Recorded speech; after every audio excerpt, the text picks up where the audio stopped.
Order. Welcome to the Public Accounts Committee on Thursday the 27th of January 2025. Critical to the success... February. Sorry, did I say January? I'm not right. Got the right year. Thank you. Sorry about that. Critical to the success of the government's ambition to improve and digitally transform its services and operations is its effective use of technology suppliers, with the government spending over $14 billion a year on procuring digital services in this area. The previous committee's report, 2021 report on challenges in implementing digital change, raised concerns regarding the number of failures of complex, large-scale digital programs.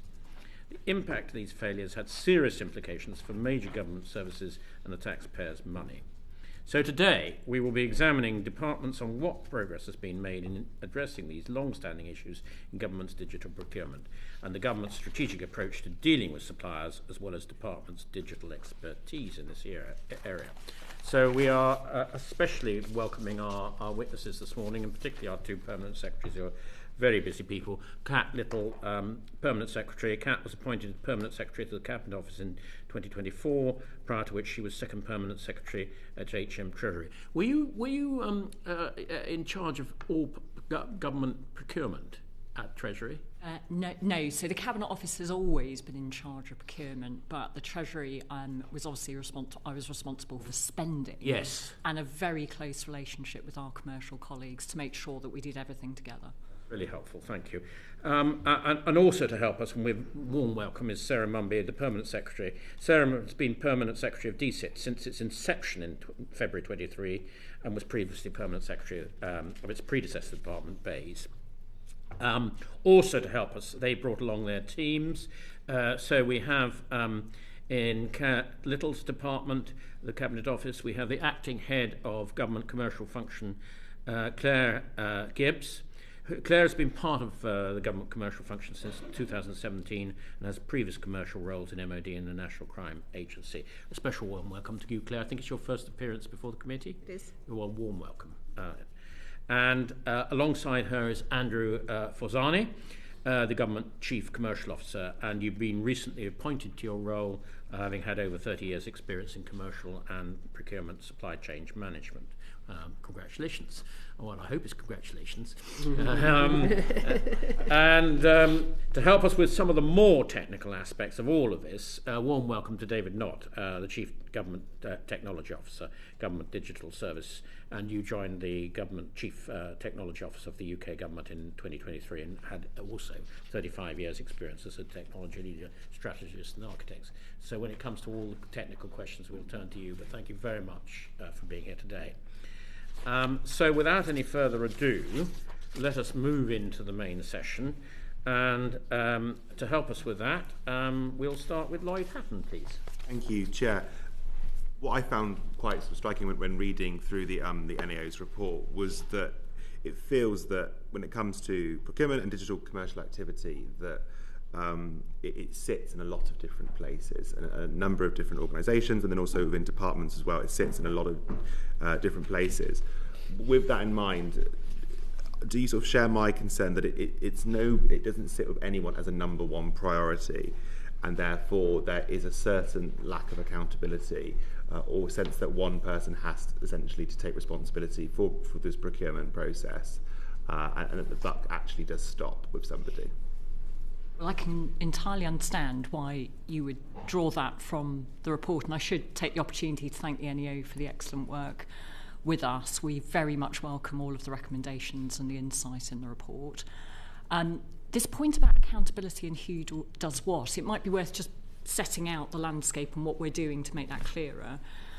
So the Cabinet Office is responsible for all procurement policy and for commercial training capability and the government commercial organisation. That is a very clear accountability, and we have commercial senior members of staff who report into the Government Chief Commercial Officer in every single department, and they must ensure that they are complying with the procurement standards that we set for government overall. We then have our colleagues who work in digital, who sit in DCIT, and as we discussed at our committee a few weeks ago, are responsible for the overall strategy and for working with departments to deliver. The thing that I think has been complex in the past is how you bring the two together, both as a digital procurement function, and you set a sourcing strategy and a process that is designed to deliver the strategy that the government wants to deliver. I don't think that has been as clear as it could have been in the past. And that is exactly why we've created the Digital Commercial Centre of Excellence, which is going to be a joint unit sat within DCIT, but with reporting lines to the Cabinet Office and to me, and ultimately to my colleague Sarah. That will be jointly staffed with experts in digital procurement. And I think that is a gap that we've had before that we need to fill. I think the other thing I'd say is, obviously we represent the centre of government, but we've all got experience of doing procurement in departments, working very closely with departments to make sure that they understand the interfaces between digital and commercial skills is absolutely critical.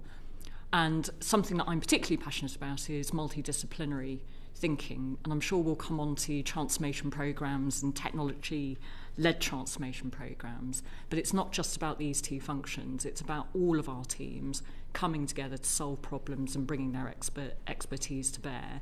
But I think the accountabilities for commercial, for procurement and for digital are much, much clearer, and I hope that the Digital Centre of Commercial Excellence will harness those two functions' capability effectively. So would you say now that, in your opinion, that there is now a clear sense of this is who the buck stops with when it comes to digital procurement? Yeah, I mean, ultimately the buck stops with the Cabinet Office, because we are responsible for all procurement and for making sure that we maximise the buying power of the state and to make sure that we do that in a professional, compliant way. A major week for us in the commercial function with the Procurement Act coming into force on Monday. We are absolutely determined to ensure that every single part of the state is using the benefits of the Procurement Act to drive delivery, and especially when it comes to digital procurement. There are lots of benefits in the Procurement Act that my colleagues are particularly passionate about, and I'm sure would be happy to share with the committee. Okay, I mean, one of the things that the NAA report did pick out was that it does certainly look like, and there are a number of, sort of stories in the press that confirm this, that different parts of government, different departments interact quite separately with individual suppliers, digital services, and they don't often take a cross-government view. They do sort of operate within their own little world, within their own Whitehall department. So are you saying that is a problem that we should see diminishing over time, and where do you think we are in terms of the problem when the report was published, where we are now and where we're going in the future? Andrew and Clare might want to add to this, because this is a very live piece of work, and I should absolutely accept that what the report highlights is a constant challenge for us. So you can have the frameworks and the accountability, but compliance, enforcement and making sure that we do that effectively is what we need to do every single day. And there are definitely gaps, and there are also definitely parts of what we do in government procurement where you do have to take a bespoke, tailored and proportionate approach to what we're trying to do. So I think at the time of the report that was absolutely right. As I say, we have made some changes with the Centre of Commercial Excellence. We've got the big tech unit within DCIT, which is very clearly the lead for some of our big suppliers. We've got the State of Digital Government report, which sets out what we actually want to deliver in our digital strategy, and that means that we can now develop our sourcing strategy with our supply chain, and we can really leverage the strategic supplier relationships that we hold for government in the Cabinet Office. But Andrew and Clare should add to that. Yeah, I guess so. I mean, ultimately the departments are responsible for their individual procurements and those programmes and how that money is spent. And obviously what we're trying to do in the centre is we're providing a kind of policy and best practice framework, both how the procurements are done and increasingly over the last few years how the supply should be managed. So I think we've had a reasonably good track record on how we've tried to manage the major suppliers across government. So there's 39 strategic suppliers, as you're probably aware, 19 fall into the digital space. And there is quite a big wraparound from Cabinet Office to try and get consistency to manage that as a single strategic relationship. In terms of the programmes they deliver, making sure they're good corporate citizens. So there's been some real successes there. I think where we would probably accept we've absolutely got to improve is, I think, how the commercial and digital functions really work much more closely together, so that there is more of a North Star digital strategy which we can point all the departments to, and our guidance can really help deliver. I suppose that's almost my slight concern, is sometimes things are done from the centre, from Cabinet Office, but often, well, that's sort of where the guidance and the kind of like that instruction is given when it comes to procurement. It comes from the Cabinet Office, but it is fundamentally something that departments actually embark upon, whether it's that commercial team or the digital team. So with that in mind, do you not think it would possibly make more sense to have a more sort of central, formal role, whether that's the government digital service or whoever, who has a formal role around procurement, so we don't have this sort of problem where actually you have lots of different departments often talking to the same suppliers but with lots of different voices rather than one single voice, making sure that the government gets good value for money and gets a good deal from these suppliers.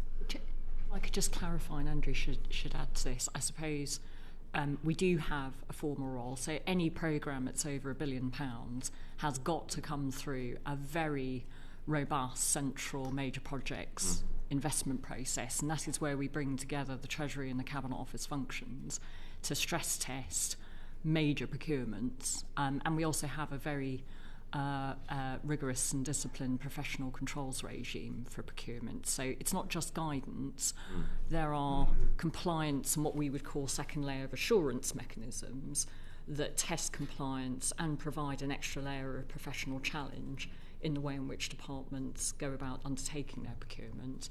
And I do think, as Andrew said, the strategic supplier regime and our Crown representative process has been very successful, because it means there is one single place in the Cabinet Office where we are bringing together our views, our relationships, our ways of working with our major tech suppliers, so that we are maximising the breadth of the relationship with those 19 companies for the whole of government. So I wouldn't want you to think that there aren't much more rigorous mechanisms for control at the centre.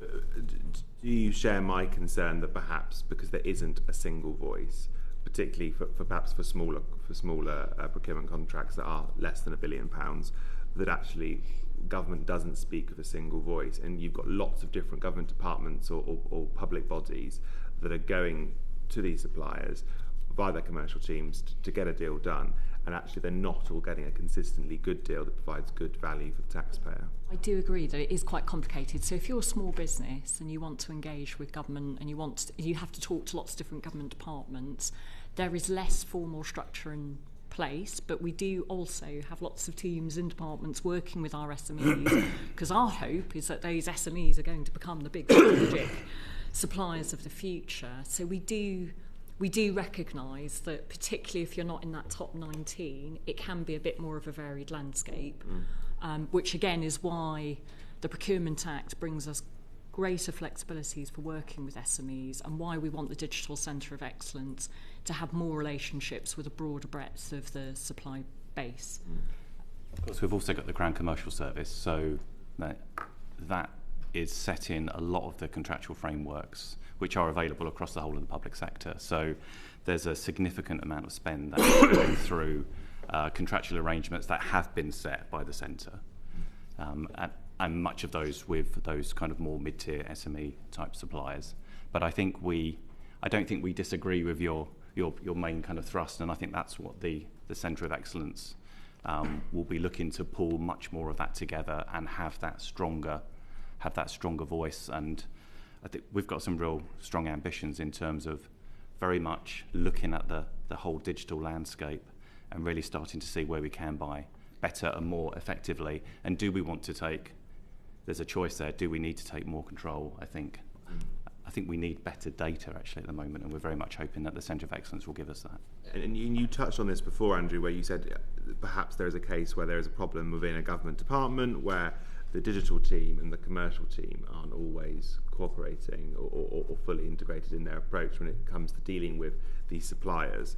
So I suppose what I'd like to know is, do you accept that view that you kind of were starting to build upon earlier, that actually there is an issue there, and how it, and then also, if that is the case, how do we sort of solve that problem where actually what digital want in a government department and what commercial are actually embarking on might not necessarily be the same thing. So these programs and projects they're multidisciplinary teams. So they are. I wouldn't say my personal experience, and I've just spent the last 7 years in defence.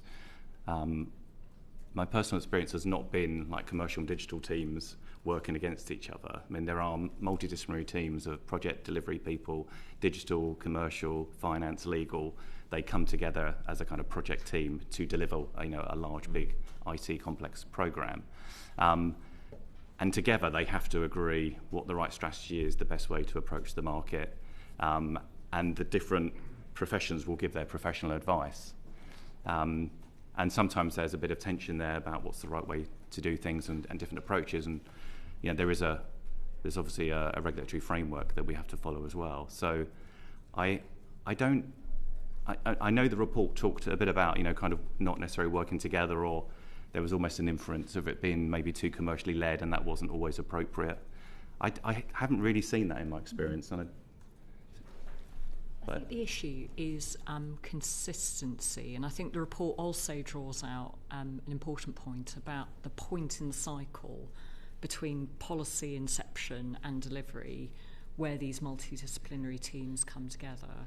And I think that is a constant challenge in government, of making sure that you've got the professionals at the table when you're actually solving problems and developing policy ideas. In my experience, that's quite mixed. Some departments are better at getting their commercial, digital, finance, HR, legal teams together at inception than others. And I think that is something we have got to fix, because if we don't have commercial and digital and other experts actually helping to solve things from the start, and also our supply chain, we've really learnt that in recent examples. If you spend all your time in government thinking you know what the answer is, and you only start talking to your supply chain when you've kind of come up with a polished answer, you are likely to fail. So I think we've got to bring everything further up the problem-solving chain. And I suppose just finally then, where do we go with this next? I mean, obviously this report was published some time ago, but where is actually the thinking of yourselves and of government in terms of how we have that much better and more cohesive relationship between commercial or digital or other parts of the department to make sure that actually they are making sure we get the best value for money for the taxpayer, and we are getting the right contracts that departments actually need, and they are getting the services that they actually need. This sort of programme doesn't happen overnight, but the next immediate step is to fully staff up resource and ensure that our digital centre of excellence has the capacity across our digital and commercial teams to operate, and that's happening over the course of March. We'll have 24 experts set up, jointly working to both departments. And the immediate next step is to make sure that we are developing our sourcing strategy, that we're working with the big technology suppliers through the BTU, our big tech unit, and that we are also working out how we go about procuring in different ways to actually deliver the tangible things that the government has asked us to deliver. So I make that sound very simple, but it's actually incredibly complicated. And then there's a much broader package about how do we continue the brilliant progress we've made on upskilling both the functions but also the wider civil service so that we're a really intelligent customer. That is an ongoing challenge alongside how we police and ensure compliance across everything that we do. That's not a simple set of actions that change overnight, I'm afraid. That is a comprehensive package of upskilling, capability and assurance. Thank you. Lloyd, thank you very much. I'm going to ask Sarah Munby, because I worry about all of this a lot. We're on the cusp, I think, of a once-in-a-generational change of how government does things. And relatively little resource in Sarah's department, in your department, but you don't have the levers to make it work. The commercial lot in Pat Little's department do. An example of this is that in the government commercial function, out of 6,000 people, there's only 15 to deal with government's 19 largest digital suppliers. So they have all the levers, you don't. And I worry that we're going to continue to manage these big government contracts that Cat Little was talking about in the same way that we've always done, because that's how we've always done it. That's how the commercial people, Crown agents and so on, that's how they've always done it. And we're not bringing in the change that we need to bring in to implement digital parts of these big contracts. All contracts increasingly are going to have a bigger and bigger digital content in the future. Maybe digital will eventually become bigger than the rest of the contract itself. So I'm not sure we're bringing about change quick enough, and I'm not sure that your department has been given the levers that you need to bring about that change. So I agree with your characterisation of the change, and actually what you just said about digital becoming an ever more important part of contracts. I mean, that's already happened. Looking at government procurement as a whole, I mean, this is really a point for my colleagues, but looking at government procurement as a whole, digital is already an enormous component of that work. And back to this question of sort of whose number one priority is this? Well, for my colleagues sitting here, of course this is a number one priority, because doing government procurement brilliantly is doing government digital procurement brilliantly, because government procurement in very large part is digital procurement. This is not a small component of the procurement job. It's one of the kind of top largest components, if not the largest, depending on how you categorise things. So it's just worth bearing that in mind. And that is why what you wouldn't want to do is kind of go down a path of sort of saying, there's this special thing.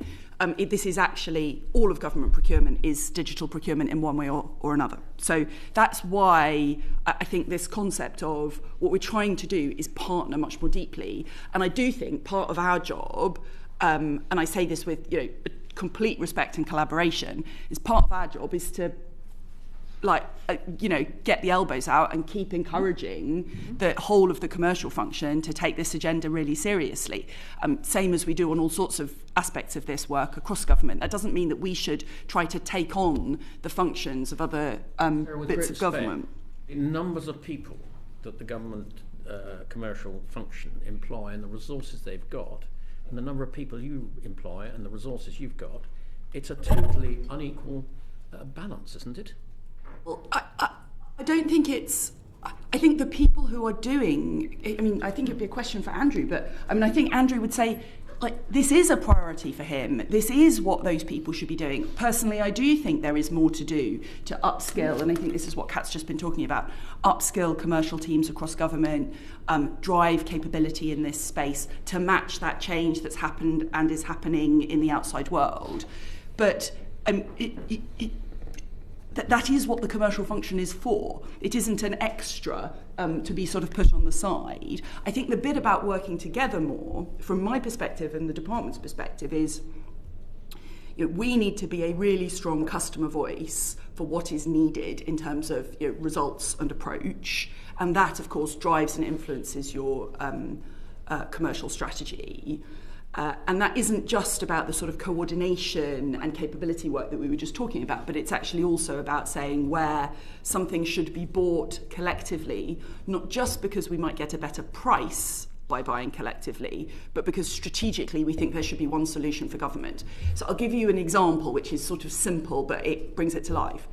The question of desktop platforms. So should you use essentially like a Microsoft platform or a Google platform for your desktop or something else? One reason to buy collectively across government is because you think you can get a better price by doing that, because you're a bigger buyer at scale. But there's another really important reason, which is interoperability, and allowing people across different departments, because they're using platforms that are straightforwardly compatible. Of course, you can always fudge anything, but straightforwardly compatible platforms, you make it easier for different departments to work together, and that makes the kind of mission-driven government that we're trying to achieve easier. It's our job to make those points about how we should change our approach, how we should change our strategy, that are not purely commercial points. They come from a place of what is the digital change that we're trying to deliver. And it's pushing that signal right through the commercial and digital teams across government. And I think that's sort of how we would see the model working, rather than kind of trying to say, we need to make the levers that exist and the capability and the people deliver against that ambition, not sort of move around the levers and the approach. Let's bring David in here. Is your voice being heard clearly enough by the commercial team over there? So, yes, I think it is now. To be completely transparent, I think that close relationship hasn't always been in place. I think when I joined a couple of years ago, CDDO, the team I joined that has now become part of the Government Digital Service, probably didn't have the strength in depth of digital commercial experts. A lot to cover. Just very quickly, please, Andrew. Isn't my point made by the fact that you have 6,000 people in the government commercial function, yet only 15 of those are dealing with 19 of the largest government suppliers? Doesn't that really tell us everything we need to know about the commercial function and how seriously they treat digital within that? So those figures are those staff that are full-time just managing those relationships as their full-time job. That's a crucial part of the digital procurement programme, isn't it? These 19 major suppliers. Absolutely, and across those 6,000, just I don't want people to think that they're sitting in the centre. So those 6,000 commercial people are spread across all of the departments. So I don't believe there is the mismatch that we've been talking about, because in reality, where these programs get delivered and these contracts get let in the departments, as I said, it will be a multidisciplinary team. There'll be a commercial team. There'll be a digital team. There'll be a project. So I don't think that actually happens on the ground. And when these debates happen, of those 6,000, a significant number of them are in digital teams. So I've just come from Defence, and there is a digital commercial team of about 250 people in categories. There's a team that does software, a team that does desktops, a team that does networks and hosting. So there are, and they are dealing with those suppliers every day. So I guess it's to some of the earlier point, a single relationship with the suppliers is incredibly difficult, because we have multiple customers in government with orders and working with the suppliers each day. But those 15 are providing that overall relationship view. But there are many hundreds and thousands in the function dealing with those suppliers every day as well. Okay. Chris Kane. Yeah, thank you, Chair.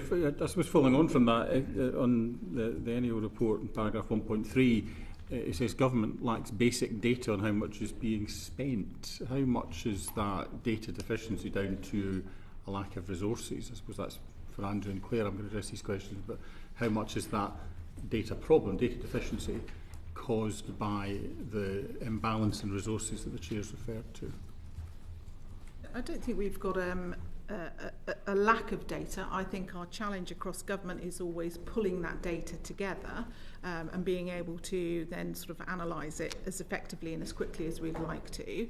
So under the Procurement Act, we now have the central digital platform where procurements will now need to be uploaded. That will give us access more quickly to the data we need in setting those procurements going forward.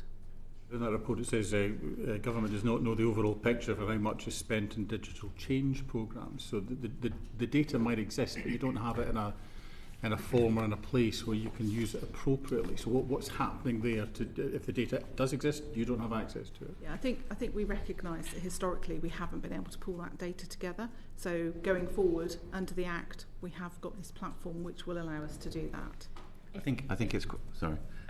I think it's quite good for the top suppliers. So those top 39, because of the way we manage them centrally, and they have to do kind of regular returns to us, and we're marking them quite closely. So the spend with the big suppliers is very clear. I think where we struggle is once we move down to those mid-tier and SMEs, which, as Clare says, the new platform that went live on Monday is asking for it will require contracting authorities and government departments to put a lot more information up there, which increases the transparency and will allow us to harvest a lot more data lower down. It does, but I think any of us that have been involved in big change with technology, it's once you've got the thing up and running and your people have to start interacting with it, the deficiencies start to become apparent.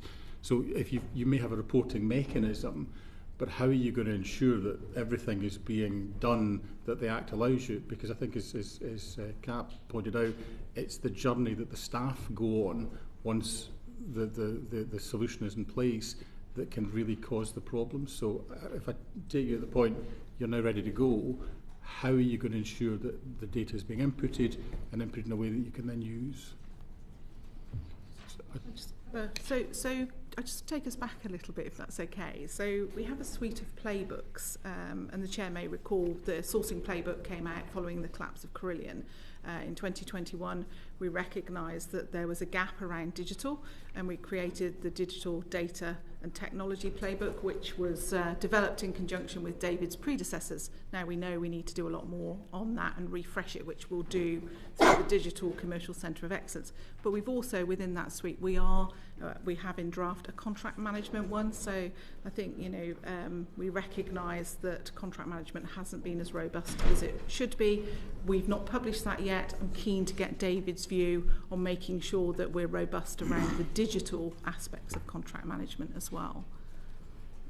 And we also do some training with regard to the playbooks. I think my colleagues might want to add to this, but I think your point is also about once the guidance and the platform's there, how do we actually go about I think it's how do you help data, departments to provide the information, because giving them the playbook is one thing, but I think you pointed out that all of us are on a different journey when it comes to interacting with digital, and sometimes if you're at a particular point in your career, acting with digital can be a slower process than if you're perhaps at an earlier point in your career. So there is a human aspect to this that the playbook won't address, which is once the playbook's in place, you've got people to deal with. So it's how are you going to help departments provide this information and then do it?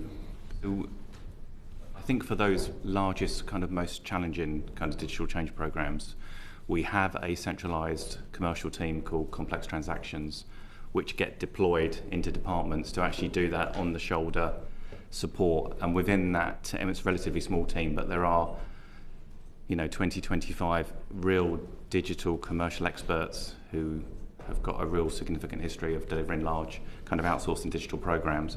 So just this year so far, they are working across 33 digital programs across the departments. So that is direct on-the-shoulder support, really helping them to understand the playbook and those requirements. So there is that.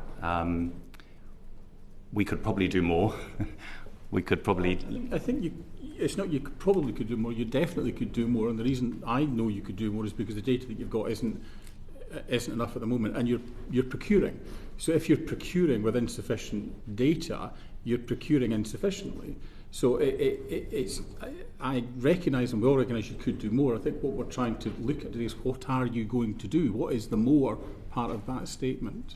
I think we would entirely accept your point, and we should go away and work out what more we should do in this space. I think the other thing I would add, which is more, you'll have to forgive me, it's probably my previous Treasury sort of experience, is, as Clare said, it's actually quite difficult to collate all of this information purely through a spending perspective. Andrew and Clare have been talking about procurement data.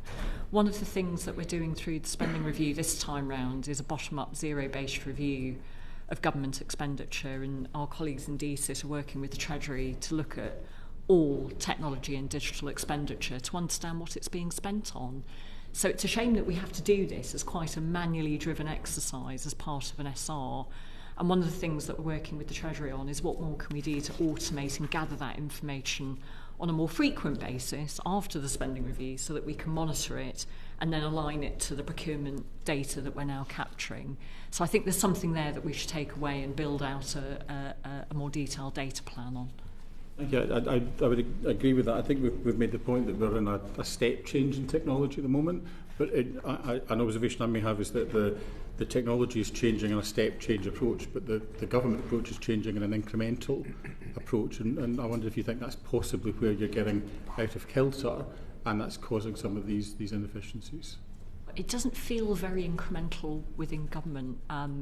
Quite a lot of the change that we've seen has been happening for certainly the entire time I've been in government, and I'm sure for much longer beforehand. And as Sarah said, there's not a single thing that we do that has not got a major technological data or AI component to it. So I think it has been quite revolutionary, and we've got to match that pace and scale and prioritisation in the way in which we rise to the challenge. And I think we're very seized of that. But you would accept it until we get better at collecting the data in order to analyse it, we're going to have inefficiencies within procurement, which will cost money. I do accept that, and as I said, I very much accept your point. I think we are doing some good proactive things, but we should do more. On the sort of the fundamental shift that we've seen, that step change in technology, you know, we're seeing it coalesce around a few suppliers. It's completely changed from the days of going out and buying a little. I still probably have one of the cardboard sleeves with a Microsoft Office subscription code in it. And so, in terms of how the market's changing, you're going to have to change as well. So, when are we going to expect to see a cohesive sourcing strategy that recognises the new world that you're operating within with regards to the technology suppliers? Well, just a couple of things up front, and then colleagues should add to this. And I really recognise that is currently a gap. We haven't yet published a sourcing strategy, and we need to, and that's very much one of the things that is high up on our agenda. In terms of the changes that we've seen changes in the way in which our supply chains want to charge and bill and work with us, say simple things like moving more to subscription-based approaches. We've seen a big shift from capital expenditure to much more agile resource expenditure. That's a massive thing in the way in we go about procuring and managing cost. And we've seen much more diversification in the services and the pace at which our supply chain want to work with us. So we have done some quite big deals. As you know, we've recently had a strategic partnership agreement signed with Microsoft globally. We are one of their biggest customers in the world, so we wanted to make sure that every single part of the UK public sector had access to the very best possible rates. It's not a big contract. It is basically a framework that allows us to leverage our position as one of their biggest customers to get bulk discounts in effect to their products and services. We would like to explore doing that with other suppliers so that we can leverage the scale of what we're doing with the supply chain that we work with the most. But that's just the start, and I think there's more that we need to do. But David and Andrew should add. Yeah, maybe if I add that, so I think as the report calls out, but also as reflected in our State of Digital Government report, we recognise that we haven't defined that cohesive sourcing strategy at the moment, and as you point out, sourcing in digital at the moment is probably more complicated than it used to be. It used to be an old buy versus build choice, and now it's much more buy, build, partner, procure, innovate, etc. So one of our priorities for that Digital Commercial Centre of Excellence is to jointly produce a really clear digital sourcing strategy that will have multiple parts, but two big things. First part will be really clear steers to departments on when it makes sense to build things ourselves, when it makes sense to buy from the market. The second part, which I think goes to the point you made, is strategies for approaching different parts of the market. We recognise that the technology market has shifted, so the big platform providers, people who provide cloud, people who provide office suites, etc., have different business models and incentives to the big systems integrators and consultants who run projects, and they're also different from the people who ship us hardware and make a margin on hardware. Our approach to getting performance for each of those has to be tailored to their business models. And for those big platform providers, that's where the reason why some of those 19 providers are in that list of 19 providers is those are the people who respond best to a joined up voice from the central government. And can I just a couple of final points? So can I check that once you've implemented this strategy, you're going to have to measure its success? I'd be keen to know how you're going to measure the success, but then I'd be keen to know how, or if you are alive to the need to use the leverage of the size of the contracts to then evolve the contracts in a way that possibly suits our business model, not necessarily the big tech companies' business model. Because if we get that right for what we need, we can have an impact further down the economic supply chain for the others that are having these problems or these concerns when it comes to the possible imbalance in the relationship with big tech. Yeah, so yes is the short answer. So I think we're conscious. Part of the reason we really want to make sure that, particularly when we're dealing with big players, we aggregate our demand, aggregate our voice, and buy once as much as possible, is precisely to do that, is to shape their offerings. So, for example, government has particular needs around security, privacy, data control, etc. We have a right to require that our providers in that space do things that meet those needs. That often pushes the envelope of what they do for other clients. We're completely not shy about making those demands to make sure we get what we need, they're shaping their offerings to meet our needs. You have a timescale for this. My final question to you is, can you talk a little bit about the timescale for delivering the strategy and also sorting out the data deficiencies that currently exists? The sourcing strategy is partly going to be driven by the upcoming spending review and what the government wants to prioritise in terms of delivery. So we're trying to twin track it, but you can expect us to be developing that sorting strategy over the course of the summer. And I'm very happy to write to the committee to set out a bit more of a detailed timetable once we're clearer on the path of the spending review, if that's acceptable. And then on data, as I said earlier, I think we should go again and have a look at a slightly more comprehensive plan. And again, I'll write to you to set that out. But again, I don't think it's something that you fix overnight. It's got to be part of a continuous improvement plan for data in government. So we'll set that out for you, and please do give us more feedback. That's really helpful. Thank you, Kat. So bringing those two strands together, and there's that last question. David, how do you, it's all very well aggregating all these single volume discounts with big suppliers, cloud suppliers, big three if you like, but if you don't have the data to know what the future demand is going to be, how do you negotiate an aggregated contract? Yeah, good question. And I'd say that the report is right to call out that as my colleagues have pointed out, we don't have perfect data on what we spend at the moment. We have some good data, we don't have perfect data. I think our data gets weaker as we go out in forecast. So one of the actions we'll take, and again through that Digital Commercial Centre of Excellence, we'll be working with departments to get much stronger forecast data. That will come from two sources. There'll be the investment forecast, and the fact that we're going through a spending review at the moment gives us the best possible moments to derive from that what forecast might be, but also operational trends as well. We know that, for example, if we take the AI space, people may already have procured their AI solutions. What they're spending now won't tell us perfectly what they're spending in the future unless we actually track that. So part of the work in the centre will be to build on the commercial platform launched earlier this week, but to add to it things like forecast data so we can build a reliable forecast. I have to say that won't be simple. Building reliable forecast for digital is difficult. Really helpful answer. I'm delighted we've got you with us, because with your antecedents with the Treasury, this question is absolutely in your space. So Andrew here talked about the digital playbook. I note, incidentally, Andrew, that when you did the commercial playbook, you consulted suppliers, but you didn't do, apparently, according to the report, in the digital playbook, which I find slightly odd. But anyway, I don't know whether you want to quickly answer that. Yes, we did, actually. You did? Trade bodies, yes. Okay, we didn't. I wasn't aware of that. So, Kat, these digital playbooks and the government green book and Treasury procurement rules, particularly around business cases, do not provide the flexibility that we now need to incorporate dynamic digital procurement.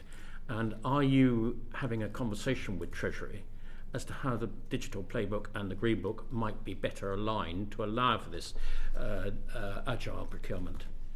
If I could perhaps zoom out, I think there's a range of different things within financial management and investment appraisal that we need to have and we are having a dialogue with the Treasury about, because it's not just investment processes, which I'll come back to in a bit more detail, but it's also how you fund and how you protect and manage much more agile delivery within technology. It is not like the big infrastructure programs that we work with, and which, frankly, a lot of our processes are set up to support. So I won't sit here and defend the Green Book. That is no longer my responsibility. There are obviously... You could say there need to be changes. There are obviously things that the Green Book is constantly needing to adapt to. It should never be a static model, and I very passionately believe that, and I know that the Treasury do as well. So I think we do need... So there are some specific parts on technology and digital within the Green Book, and I think they have made attempts to make it more agile, more akin to the way in which we develop technology. But if you were really, really future-proofing our approach, you would just build in much more dynamic investment appraisal, and you wouldn't have these large waterfall approaches. You would expect me to say this as an accountant, but I do think investment appraisal as a concept is not something that should be lost within the world of digital and technological expenditure.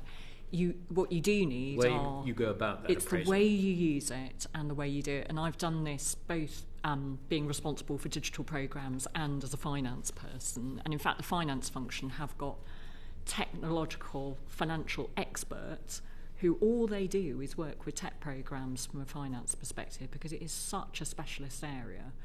And you have to have different skills and different ways of thinking about this. And we need to grow that expertise in government. But we need to have much more agile processes. We need to deploy that guidance and apply investment appraisal techniques to work for the supply chain and to work for programmes that are highly loaded to technology. And we do need to recognise that it's much harder to predict how a technological programme is going to play out, because it is so agile and so developmental and experimental. That sort of level of risk-taking in the way in which we manage money in government is not kind of culturally ingrained, so it's countercultural in everything that we do. So there is ongoing discussion about how we need to evolve financial management practices generally. We've got to make some changes. I wonder if I might just add a comment on the Green Book point. We've done a lot of work on our business case processes, and I would sort of hesitate to defend Treasury materials, but often actually what you're seeing is a combination of the Green Book may not in every moment have been written with the fullest understanding of all of the issues, but it's the implementation, and that's a matter of culture, behaviours, leadership and change management right across the system. You can do a lot that is if you go to HMT and say, I would like to make this change in the way that I'm doing things, it's not exactly what we used to do. I think this is Green Book compatible. In my experience, you will almost always get the answer, very sensible, yes, absolutely, fine. It's not. It's everything that sits beyond and around the Green Book is the much bigger issue in my view. We probably should make some alterations to the Green Book, but it's actually getting people to change the way they do things and not to deploy the kind of classic cultural model that we have, which is you spend an enormous amount of time up front thinking about a thing and you write an awful lot of stuff about it, and you get a lot of senior attention and ministerial attention as well at that stage of the process, and then you get your money signed off, and then it moves down the senior priority list, and we are not as good at changing, evolving, learning, driving through the programme, and that is not a Green Book problem. I don't disagree with a word of what you've said, but a little bit of tweaking of the Green Book, and I do take what Cat Little says, that it's a dynamic process. A little bit of tweaking of that would send a huge signal to every department preparing their business cases as to the things they need to consider, particularly this agility in digital procurement. It's a yes and. Yes, I agree with that. Could I just build on that? Of course. So in terms of how the contracting and procurement models is trying to really bring this change forward as well across the system. So the Procurement Act that went live this week has got a new flexible competitive process which has absolutely been designed to deal with exactly this type of digital program, more with an agile test and learn type approach, where you might want to go to the market a number of times and stop at various points, which has been quite difficult under the previous regulations to do, and to evidence value for money and stuff like that. So we should expect and we should be driving for much more contracting on that basis, and the playbook is being updated to very much kind of support that approach. So I think we will be pushing and expecting to see a lot more of that type of approach through the procurement. Very helpful, Andrew. Lloyd Hatton, please. Thank you, Chair. One of the things that I've found sort of quite striking listening to contributions today, but also when reading through the report earlier, is can we sort of have confidence that the way government works with big tech is essentially a very fair one? I take very seriously, and I understand what the report has said, and I'm sure what you will agree with, which is that to just simply move around between different digital suppliers and different cloud providers in particular is not something that you do lightly. It can be very expensive, very complex, and very disruptive to how government works.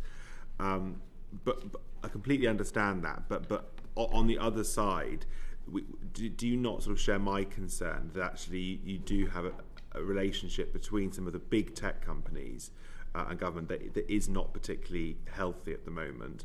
I'll start by just drawing your attention to, I think this was sort of reported in January of 2024, which was around a Home Office web cloud contract where the value of that contract did triple when it was renewed, and that was with Amazon Web Services.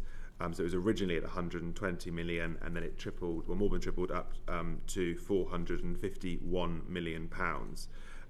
So that does raise some serious questions. Why did it jump so much? Was the Home Office getting good value for money? Does the Home Office actually know what it needs, and is it getting the right contract and the right deal from Amazon Web Services?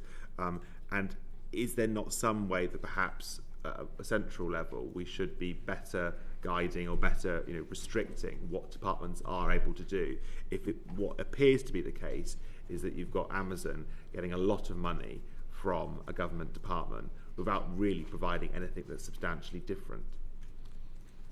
I could start and others should add, because I think we've all had experiences of failed or difficult technological procurement. So look, I think just stepping back, the first thing I'd say is it's very difficult to have a sort of one-size-fits-all approach to this. But if we look at some of the things that go wrong in some of our big procurements with technology companies, it's where we had weak intelligent client functions within government. We weren't clear about the specification and what we actually wanted.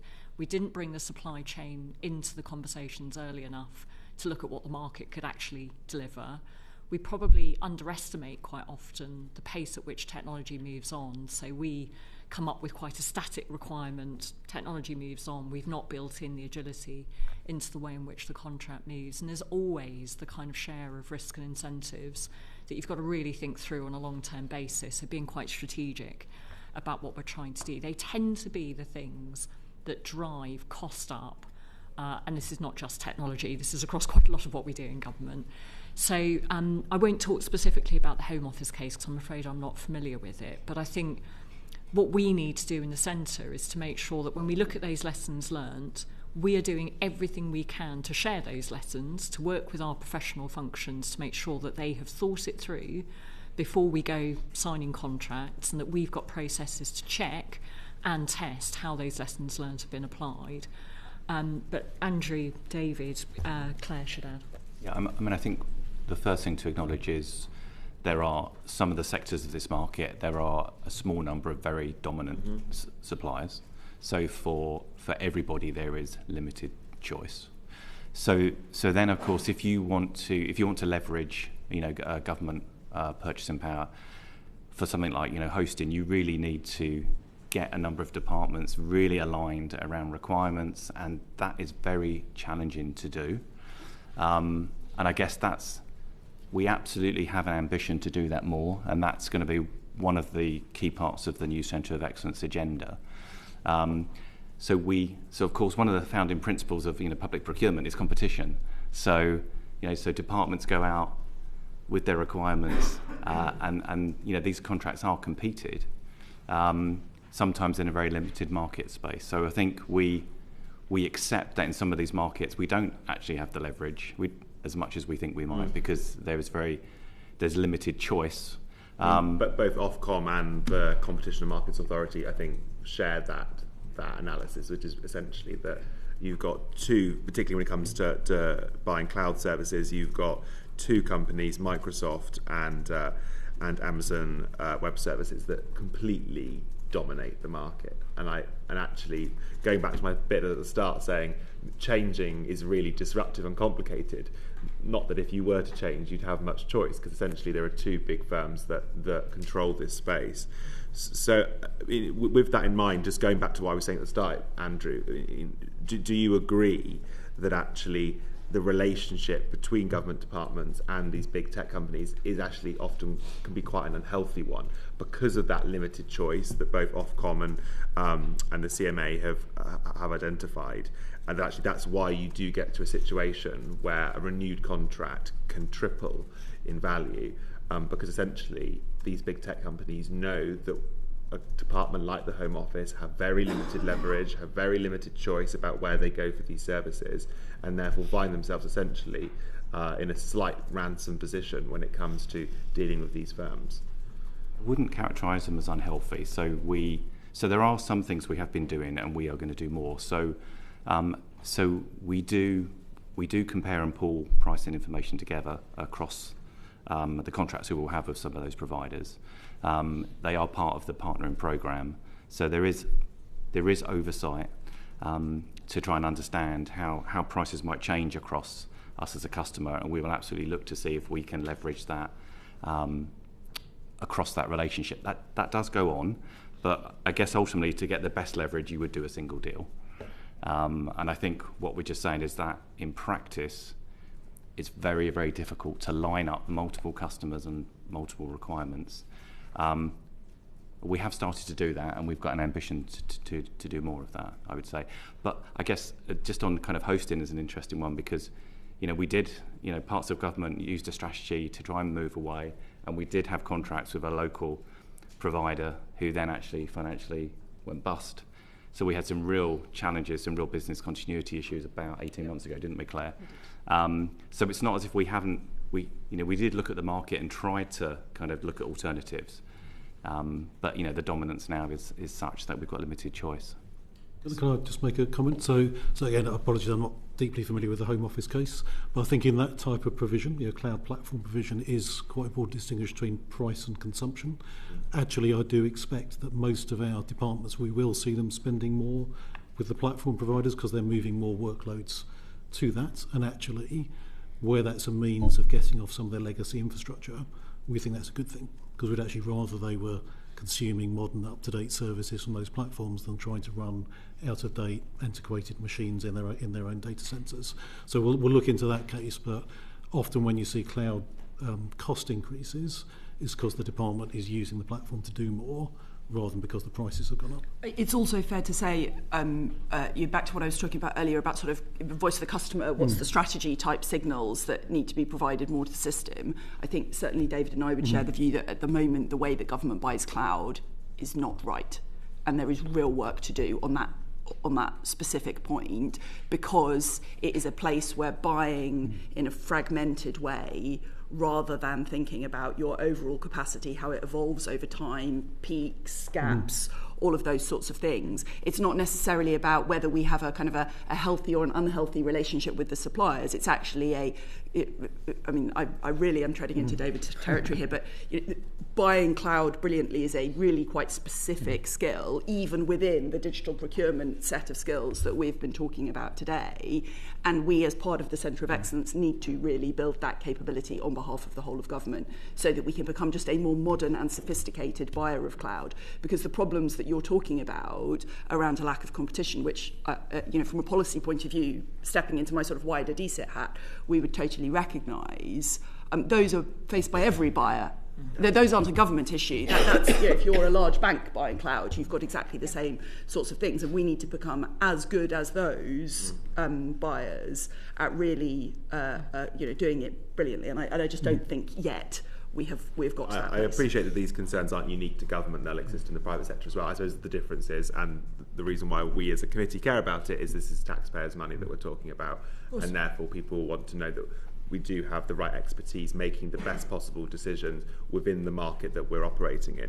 Just finally on this point before I move on, does anyone on the committee have any familiarity with the case that I've raised around the Home Office? Because I think two people have said that they don't. Okay, well, it would be perhaps interesting if someone could put a note back to the committee on that point. I mean, it did get a significant amount of media attention at the time, was around the fact that this contract, which was essentially to the outside eye an identical contract, which was renewed for 3 years, did mean that the value of that contract was tripling. So it would be useful to get a note on whether or not we think this was a particularly good piece of dealership between the Home Office and Amazon Web Services. If I could move on. Sorry, of course. Clarify a point that Lloyd raised. You talked about you need to become a modern and sophisticated buyer of cloud. Do you know what that looks like? Do you have a sense of what it is and how you're going to get there? Because that's really... I'd invite David to answer that question. So yes, so Clare, I've spent a lot of time in the last few years both working as a large-scale consumer of cloud and a provider of cloud. So I think, without going into too much detail, a few characteristics. So the first is, as Andrew said, I think our goal would be to move beyond kind of things like MOUs and framework-type constructs to the ability to contract once.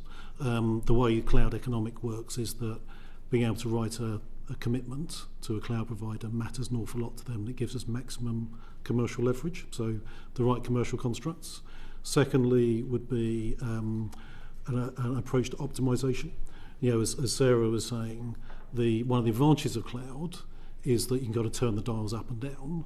We need to make sure, and this is part of my team's job, and it will be through the Commercial Centre of Excellence, to make sure the departments are doing the things, setting the dials to the right setting to make sure they're not over-provisioning or over-speccing what they need. And the reason it's particularly attractive to fix that is that when you make those settings, it translates into cost savings the next day. Just then you know what it looks like, do you know how to get there? Yes, it will require us building more expertise in the centre and working directly with departments to help them implement this kind of cloud optimisation. And building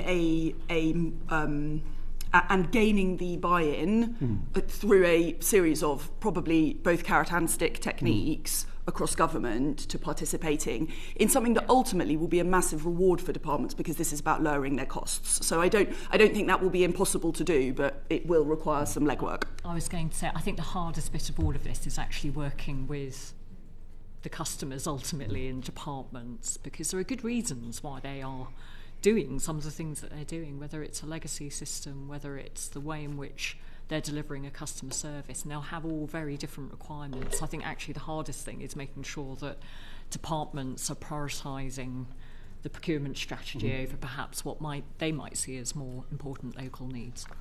This is sort of suddenly energised the committee. Yeah, Clive Betts. Yes, I think it's absolutely key, this, because you're now purchasing, aren't you, a service, not a given fixed item when you're going. Yes. Yeah, and just in terms of that, you're therefore going to have to change the whole construct of the contract you enter into.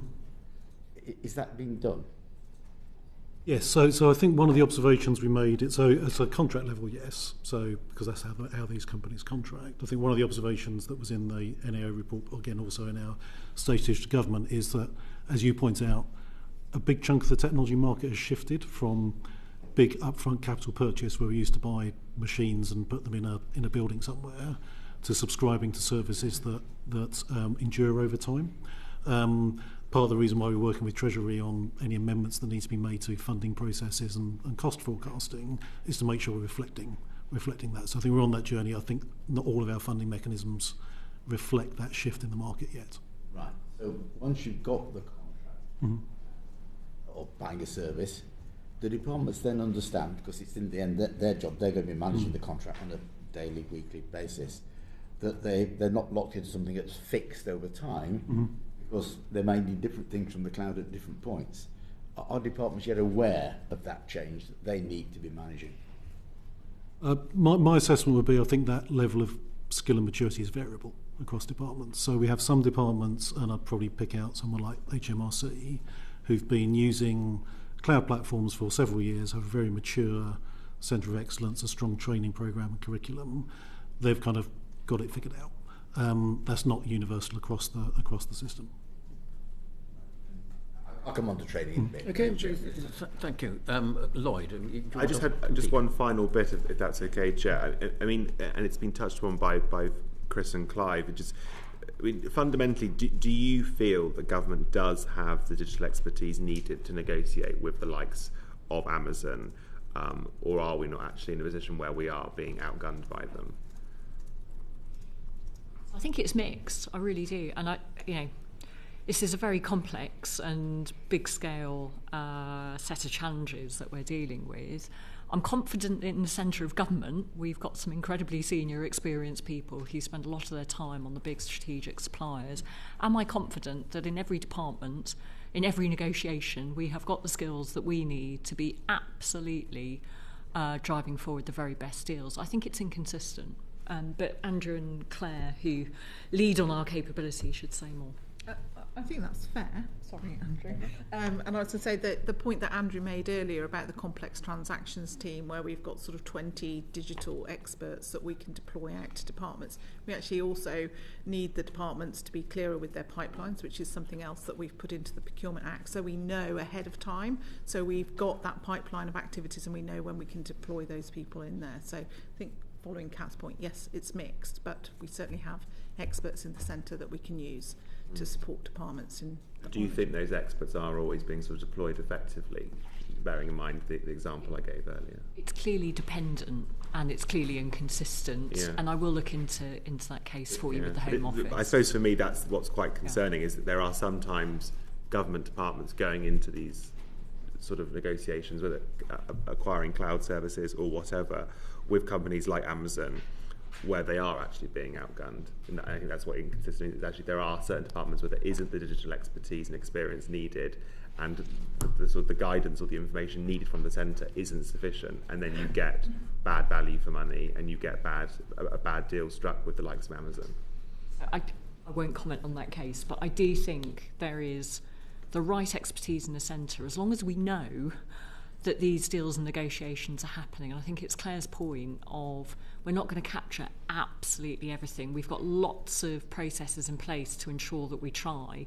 So better pipelines, better controls, all of our big expenditure comes through very rigorous centralised processes. But we're not going to catch every single thing. We obviously want to do everything we can to make sure that that's the case, but 100% risk management is probably not our aim, if I'm frank, because there's going to be a limit to how many people and how many experts we can flood into the system at any one time.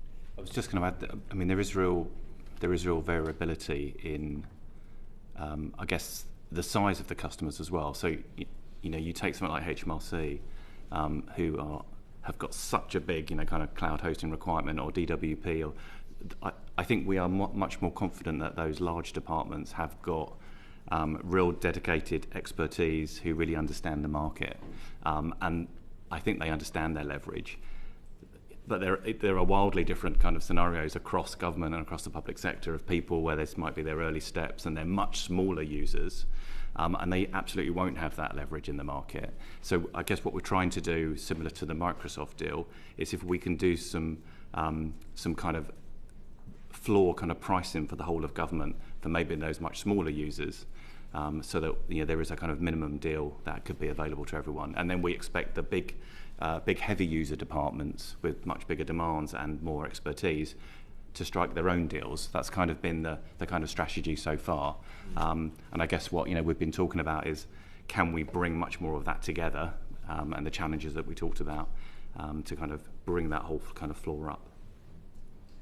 Right. So we're going to take a short break. The clock is now 11:09. If we could be back here by 11:15 would be really good. Just be wary that we're not clearing the room.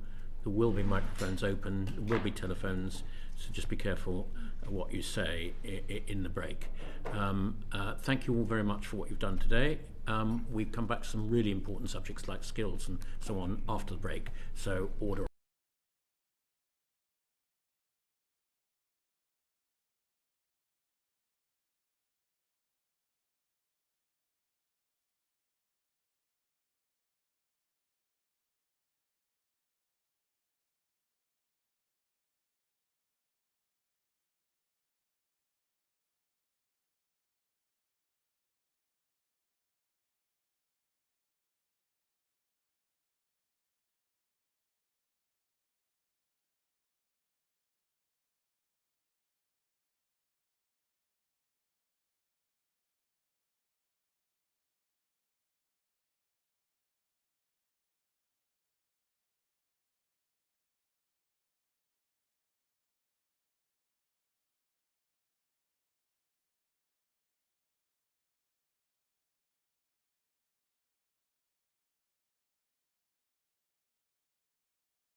committee's hearing on government's relationship with digital technology suppliers. Clive Betts, please. Chair, thank you.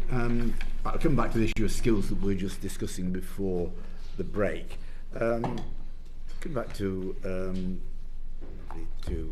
Andrew Forzani. You've got clearly a lot of skilled people in the commercial part of government, but most of them aren't digitally skilled, are they? So is that a problem when you're dealing with suppliers of digital, not only equipment, but services we discussed before, who are both commercially skilled and digitally skilled? Is it an imbalance in the relationship? I think, so we've talked a lot about the kind of 6,000 kind of cadre of commercial staff across government. As I said, they're spread right across the departments. And most of the departments kind of split their commercial resources kind of by a category of what they buy. So there are absolutely digital specialist commercial teams in all of the departments so all they work on are those digital categories of spend, and they are the procurements that they do. So I would say do we have the right level of digital capability across the whole function? No, but we absolutely do have pockets of deep expertise that I'm confident are working on the biggest digital programs. Right, but that means a lot of procurement could be going on with a digital element, because we discussed before how digital is taking over much of the world in government, and therefore much of the procurement, and some of that procurement is being done with people without the digital skills, isn't it? Yeah, so when we've got those, I guess those larger kind of change programs where we know there's a strong digital element, we're absolutely we will try and recognise that in terms of the commercial support that goes there. And I talked about the complex transaction team earlier. So we do have a kind of hit squad who are supporting a lot of the large digital change programs. So we absolutely. So I guess to your question, are we being outmatched? I think on the largest kind of deals and programs, I think we've got good capability. We need to do more to bring the whole level up, I think, across the whole community. Right, well, that's interesting, because then I go on and say, well, you're not doing it, are you? Because it's interesting, the NAO says in its report, the government does not have a training for digital commercial skills.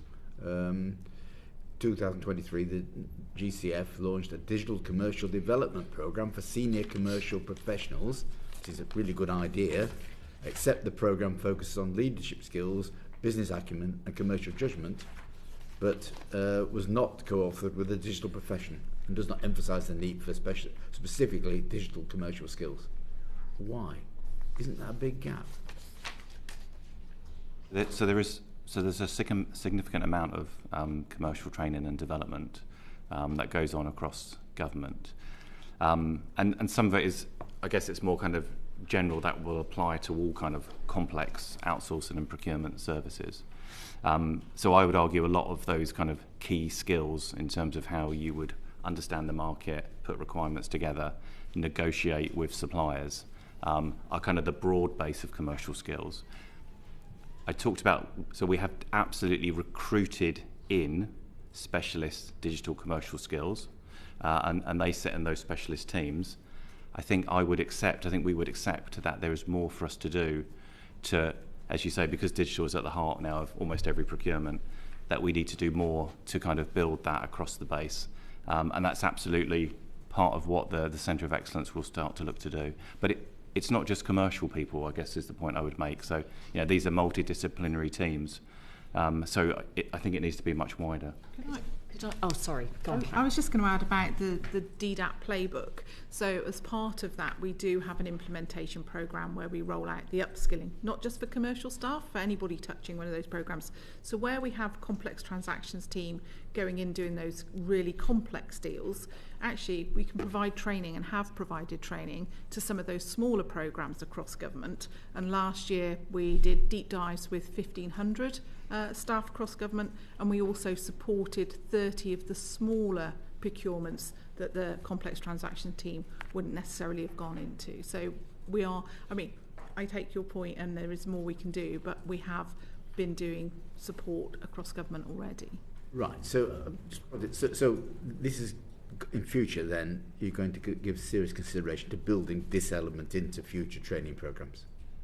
Yeah, so I think some of the kind of core skills, so some of it absolutely exists in departments. So, we know departments have really good training offers around the impact of AI, how to buy AI, software development, procurement, etc. So I guess what we haven't done, and which I do accept we need to do, is kind of develop some of that into some core kind of digital commercial skills across the whole community. And that's absolutely a priority for me.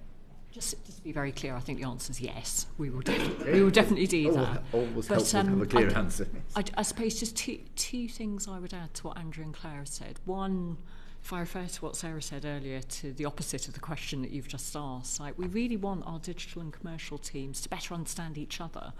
That doesn't mean that I want to replicate the sort of skill set that only a digital professional can have, but I think the key to it is this working together and better understanding how that partnership can leverage procurement in this field. And then the other thing is, I think there's a really big part that the upskilling of the whole of the civil service plays in this, because quite a lot of the things that I think we're alluding to here are skills that the whole of the civil service has got to get to grips with, because so much of our future world and the world we're in today is about technology and being intelligent customers and users of technology. Right, that's interesting. I just follow up on that, because we talked before about, you're not buying a one-off when you're buying a digital service, the cloud, you're buying an ongoing service over a number of years. Are the people in departments who are going to be managing these services and indicating what each year they want differently from them, are they aware of the change that's happened and happening, or are people still sometimes locked into the past ways of doing things? Is there a challenge there? Is there a training issue there? Is there a cultural issue there you've got to get to? I think there is, but I refer to what David said earlier. I think the departments who have been using cloud and some of the more advanced technology in their work, particularly HMRC and DWP, so our really big workforces are much more savvy and much more intelligent users of technology. But, we're talking about whole-scale skilling, capability and culture improvements. And I think there's still quite a lot that we need to do. And I can talk, if it's helpful, about some of the things we're doing for the whole of the civil service. But, it is still inconsistent. Yeah, I think I'd reflect that in the digital profession, we've got a reasonably mature training and curriculum programme. I think you heard from Andrew and Clare, there's a mature training curriculum programme commercial. I think what we still have to do is to bring those together and say, actually, we need, for all those professionals, all those people in those professions, a really strong joint commercial for digital people, digital for commercial people, that gets people accredited and qualified to do this well. Right. It's great. Saying we should work together is one thing. Just into when I was asking the previous questions of Andrew and Clare about whether there were skills there, what more you were doing to skill people in the commercial field, you never once mentioned going to David's team for advice, support, building relationships. Now, you may be doing it, it's just instinctively you didn't refer to that. I think I mentioned earlier that the DDAP playbook has been developed in conjunction with David's predecessor, and through the new Digital Centre of Excellence, the refresh of that will also be done jointly with David. In our Digital Centre of Excellence setup, we are going to have our people co-located together, talking to each other, I hope constantly, about how we work and partner together in different ways. And my expectation is that will be the sort of powerhouse of that partnership. And I think maybe we've not mentioned it because it almost goes without saying that we can't possibly develop some of the tools that we need for our commercial function without the input and the expertise of David and his team. So the whole point of having that centre of excellence is that we have a much closer partnered approach to all of this. Do you ever have disagreements between you? Yes. Yeah. Who resolves those then? If you have a disagreement, who's in charge of resolving the disagreements? Well, so the reason I say we have disagreements is, unsurprisingly, people with different perspectives end up disagreeing, and I think it's actually a sign of a healthy team. So the first port of call is between the team, to figure out between us. If we need a referee, we have people like Kat and Sarah to help us. But actually, the first port of call is to resolve within the team and get on the same page, particularly when we're heading into negotiations together. On overall strategy, do you have any disagreements? I don't think in strategy, no. I mean, the writing the full digital sourcing strategy is still a thing to do, but in terms of certainly to say the teams I'm working with Andrew's and Clare's teams, I think we're aligned on what we need to do. When we get to writing down the nitty gritty, I'm absolutely sure we'll have healthy and robust arguments and different perspectives and attempt to resolve that within the team. Yeah, but I don't think we have differences of principle in the approach that we think we need to increasingly move towards. The one thing I would add is obviously ultimately our political ministers are responsible for signing off the strategy. So what our job as officials is to have healthy debate before we provide advice and to flush out and expose that debate and the choices to ministers. But ultimately, ministers have to be confident that we've had a constructive and healthy tension in coming to the right advice. Thank you very much, Clive. Now, the Minister in the Blueprint for Modern Digital Government, Cat Little and Sarah Munby, was very clear. He said raising the digital skills baseline for all public servants. All public servants. That means from permanent secretaries downwards. What are you both doing within your teams to implement that? Well, first off, I'll start with the civil service as a whole. And forgive me if I repeat a little bit of what I said to you previously on AI, but we really recognise that technology, AI, data is a suite of tools that we have got consistently to upskill across the whole of the civil service and the whole of the public sector. For the civil service, we have recently done our One Big Thing training events. We've done data this year. We've done innovation. Data had 209,000 civil servants go through that training. It's one of the largest singular training exercises that is undertaken, I suspect, anywhere. We've then got, this year, innovation, we've had 143,000 people go through innovation masterclasses, which talk about technology, ways of working, test and learn experimentation, how you actually use technology in problem solving, and how you manage risk. A lot of this comes down to risk management and the approach that we want civil servants to take. We've also been doing wider training and targeted training for our senior leaders. So permanent secretaries have had 2 away days on AI. We can give live feedback on whether we learnt anything. Did you? I think I would personally say we probably have a lot more training to do, and I very much welcome it. I think for our SCS, we've also got dedicated tech training, which is available on the Civil Service Learning site. And then the other side to this is how we recruit and upskill people coming through our programmes. So we've got the tech track, which is our tech apprenticeship scheme. We are aiming to significantly increase the number of people who are coming through tech track. Our fast stream scheme has dedicated technology components to it. So we're doing lots of things. I think if we step back and look at is the sum of the parts enough, I think you always get to the answer there's more we can always do. And one of the things that I'm working on at the moment is the core curriculum for the civil service and how we embed technology through absolutely everything. So are we doing things? Yes. Is it sufficient? No. And do we need to make sure working, I suppose, is the real question. Yeah, it's really hard to evaluate. I mean, genuinely, skills is quite hard to evaluate because what you really want to do is to say, has it changed the outcomes in delivery and value for money in the way we purchase things, the solutions and the outcomes that we're achieving for the public. So this is a notoriously difficult thing to evaluate, but we are trying, and we will build through our evaluation task force more evaluation into what we're doing when it comes to our skills agenda. Sarah Munby, what are you doing in your organisation? Well, I think our organisation probably has if you sort of look at it narrowly, a slightly different context. In the majority of our people are working on these issues day in and day out. So just sort of we're obviously also we kind of adopt all of the things that happen civil service wide and seek to be a kind of exemplar of making sure that happens. I think the bit that we're sort of most importantly responsible for, as well as making sure that as CATS teams who look at capability more generally have the absolute best digital content to kind of fuel all of those strands of work, is developing the profession.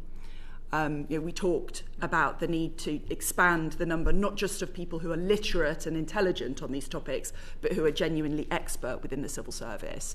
David, I don't know if you'd like to say some things about what we're doing on that side, but work on pay structures, training, moving people from data to AI.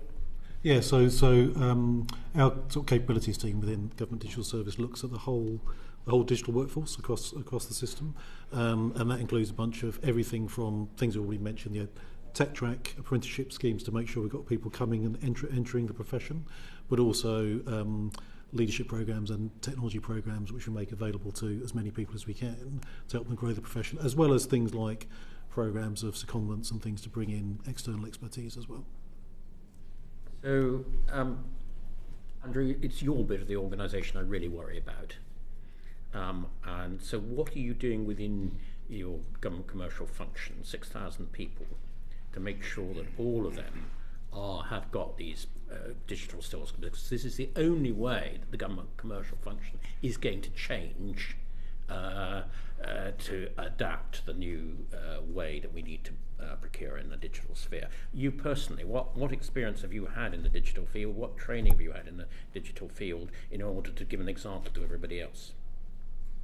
So, obviously I'm only day 4 in the new role, so I'll draw on my defence experience over the last few years. So as a defence leader, we've gone through a digital kind of college process over the last 2 years. So all the senior leaders from the PermSec and through all of the Director Generals, both in the civil service and the military, have gone through a digital leadership college, and that's been not just getting us to understand the technology, so that initially at quite a kind of a basic level, but then what does it mean for you as a leader?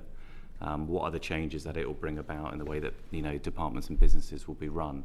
So we've all spent, I think probably we've had like 6 half days across the last 2 years across the Ministry of Defence, and that's very much for me, kind of opens your eyes up in terms of the scale of business change that will happen. So then I guess you take that as a champion, and you look to see how has that been kind of reflected across. So if I just draw on defence experience, very much in the commercial area, we've kicked off a lot of initiatives around, do we understand our policies on AI? How will they be used in the procurement process? How will they be used in proposals? How are we training our people to procure AI? How are we using kind of software development?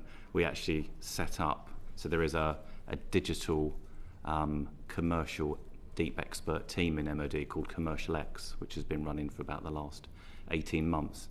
And that's really all about, they've done things like Dragon's Dens to try and kind of find new SMEs, and they're very much at the kind of cutting edge of the digital technology.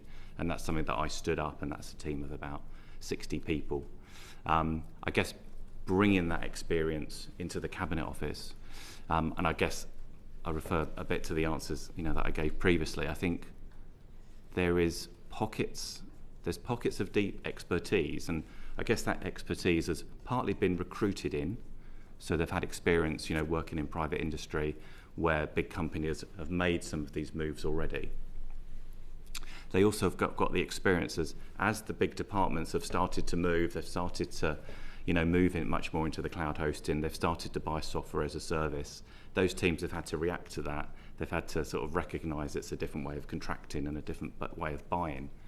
So there are absolutely teams, probably across DWP, HMRC, in defence, etc., where I think... Within your organisation, you must have thought about this, and I appreciate you've only been in the job a relatively short time, but surely you would like to think to yourself, every single one of my 6,000 employees, when they come to work each day, they are thinking about what element of their work actually relates to the emerging digital technology, rather than the traditional way of some of them have been doing it differently for years. But how are you going to bring about that sea change so that your organisation really does incorporate digital way of working in the future? Yeah, I guess maybe just to be a bit simpler than in my answer. So I completely agree with you. So we need to bring up, so I'm saying we've got some areas of deep expertise that are already there, they understand it. So my priority is to bring the floor up of that experience across the whole 6,000. And that is, how can we have a digital thread across all of the commercial training going forward? And I'd be very happy to kind of set that out in a to if the you could committee. set it out and sort of some milestones by what you would like to have achieved what, so that we can track this and see how it's actually working. It would be really helpful. Thank you, Andrew, very much. Chris Kane. Just asking that, the language that we use is incredibly important.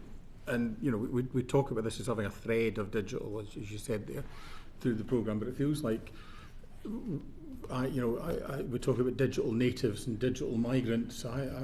Most of us here are of the age where we grew up in the analogue world and we've moved to the digital world. But that movement from analogue to digital, we expressed it in these terms and we learned from that.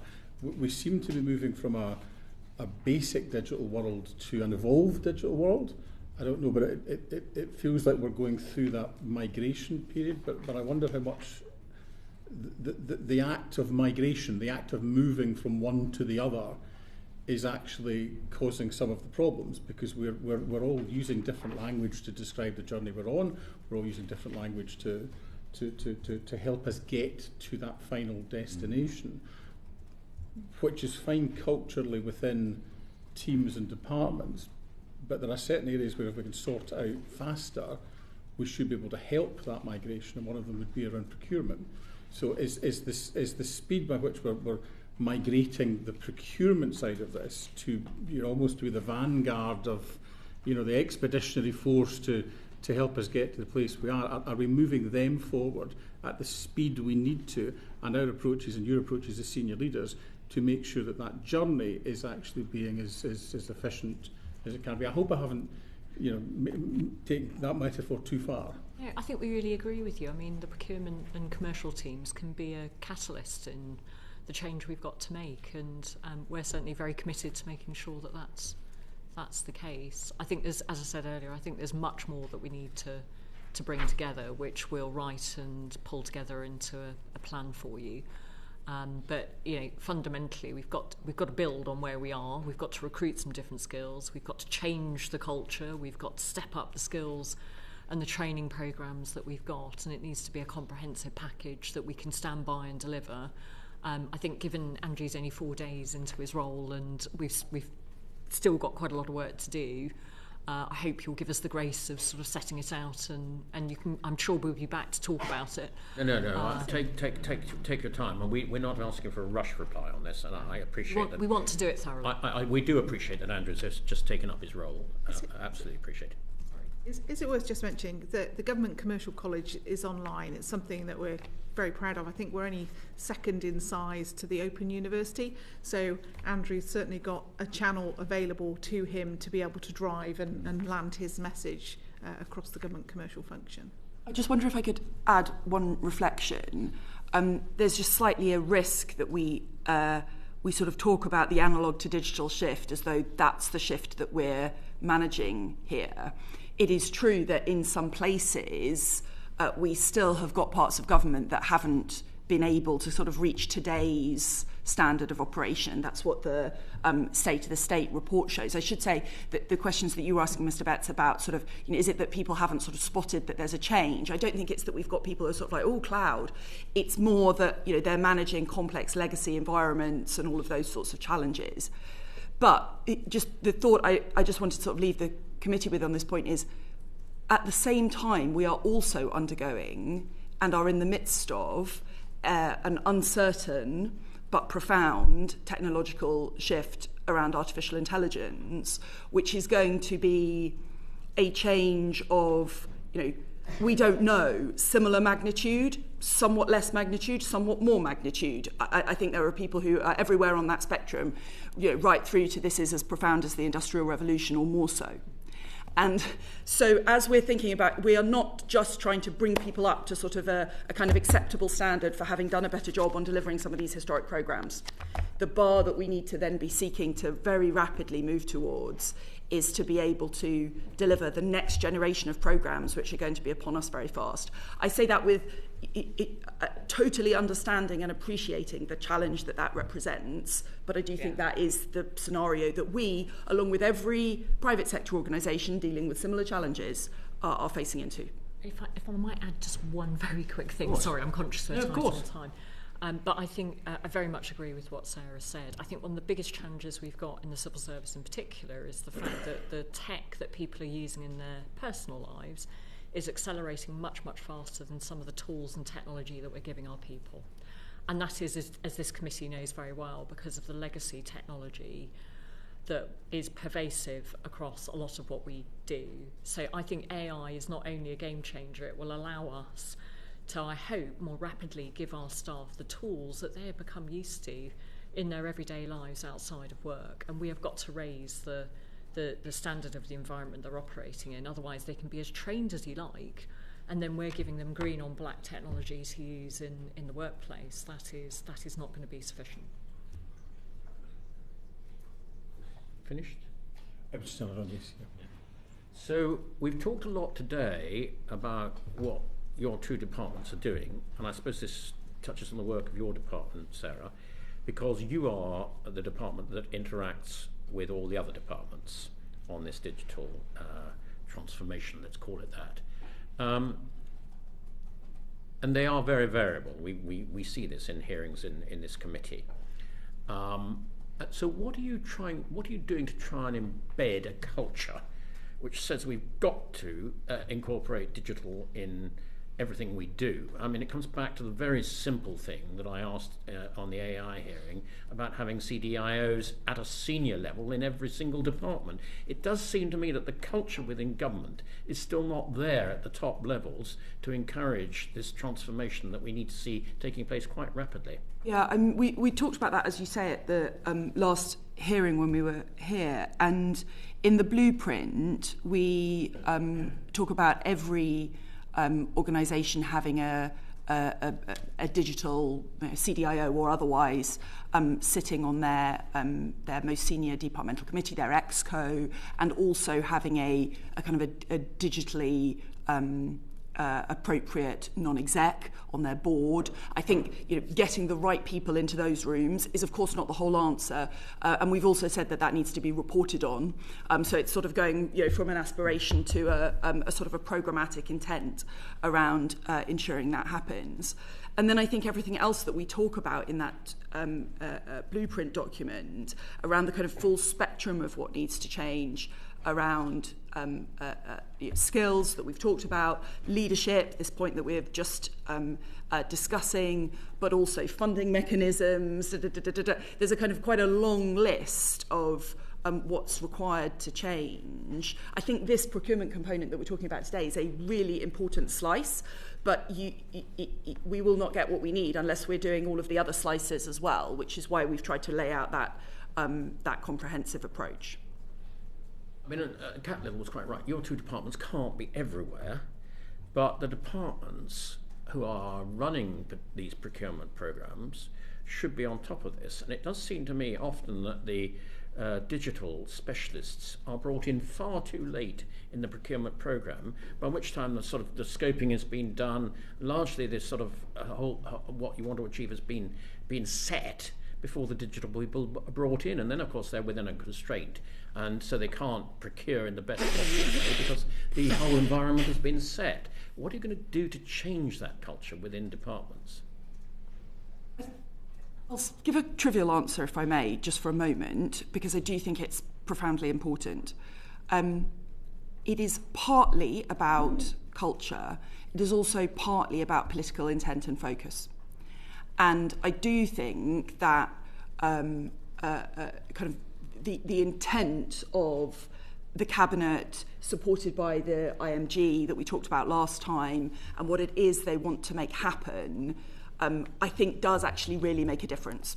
Because what we're doing is not just injecting better bottom-up skill building and process change. We're also seeking to inject a real kind of top-down leadership from above on these topics. I think that, although it sort of sounds trivial, in my experience of government, actually that is the single most powerful lever, and we are deploying it at sort of maximum use of the lever at the moment. And I think that will make a real difference. Why is there not a commercial digital function in every single department?